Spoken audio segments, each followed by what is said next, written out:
তো দেখুন এখানকার মূল বিশেষত্বই হচ্ছে পানি। আর যে সময় পানি নেই আমরা ওই সময় ব্লগটা করতে আসছি। আচ্ছা, সমস্যা নাই, পানি থাকাকালীন অবস্থায় আমরা আরও একবার আসবো এবং আমরা আরও একবার আপনাদেরকে দেখাবো।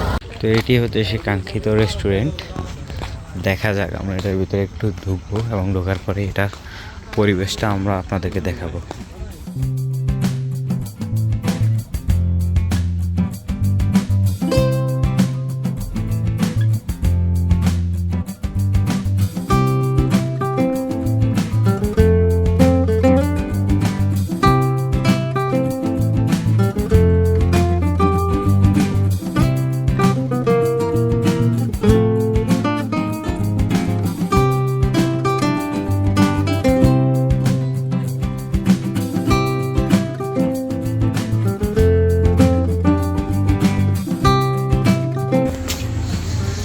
এটা হচ্ছে মূল বর্ষাকাল।